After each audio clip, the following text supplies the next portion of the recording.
So now we're going to look at difficult parabolic questions in real-world contexts. So we have only a couple of techniques and we're going to stick to them even if it's not quite the simple forms of the previous video. Here's a fairly standard question. Sue throws a ball into parabola directly over Jim's head. She's 4 meters from him. The ball is 16 meters high when it passes over him and it goes 12 meters more. What's the maximum height reached by the ball? That is quite awkward, but fortunately they'll almost always give you a sketch. So taking away all the people and the rest of it from the sketch, this is what we're left with. A parabola, 4 meters, this is where Sue throws the ball, this is where Jim is, 16 meters when it goes over him, goes 12 meters further, and we want to find the maximum height. The good news is we can ignore the words. The words have almost nothing to do with it once we've got the actual sketch of the situation, because we're going to work from the sketch. So let's get rid of the words. This is the general form for a parabola of this sort. From the intercepts, minus minus 4 is plus 4, minus 12, and there's some unknown multiplier which we're now going to calculate. We know that y is 16 when x is 6, it's directly over his head, it's 16 meters high. So we substitute those values in. Y is 16 when x is 0, solve it, and we get that the multiplier is minus 1/3. You have to be able to do the algebra, of course. So now we have the equation for our parabola. But the question didn't ask what the equation for the parabola is. The question asked what is the maximum height reached by the ball. So we're going to have to carry on. So the parabola's equation is here, and we know that the turning point is halfway between the two intercepts, between minus 4 and 12.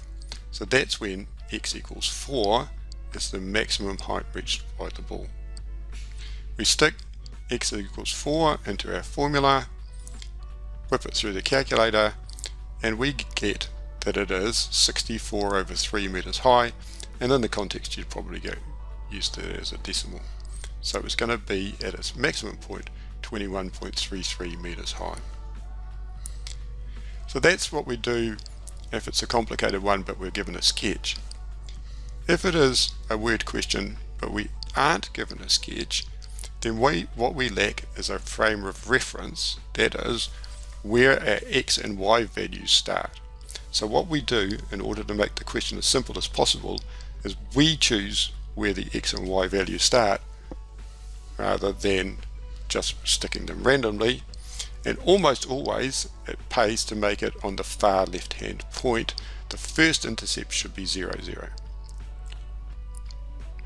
And then it has a very simple form, 0, one intercept, and then the other one.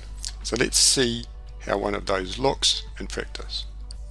The ball's kicked in a parabola for a distance of 40 meters and the maximum height of 25 meters.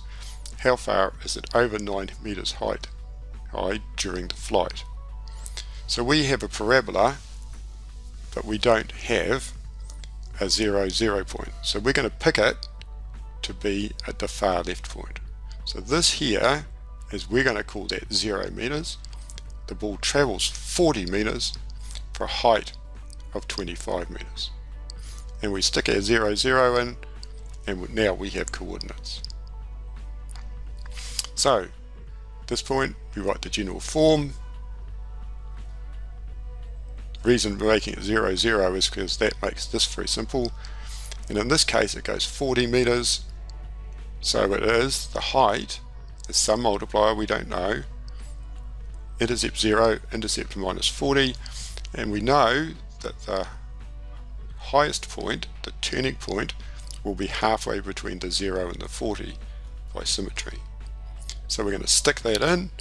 The height is 25 when the distance across, x is 20, so stick into that formula, and we solve what the k is, and it turns out to be minus 0.0625, and that is the formula for our parabola. The question doesn't ask the formula for the parabola, it asks how far is it over 9 meters high during the flight. So now we're going to have to solve when this formula has a height of 9. Multiply it across, we're going to get 2 x points when we solve. So that's the parabola we get, and you do have to be good at solving parabolas or you're basically stuffed. Factorize that, so our points are between 4 and 36 meters long, it's over 9 meters high, so our answer is 32 meters, it's above 9 meters. That is quite complicated.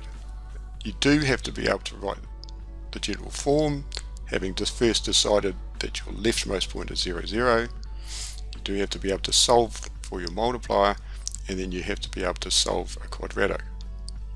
On the good side is that they don't often ask questions this difficult.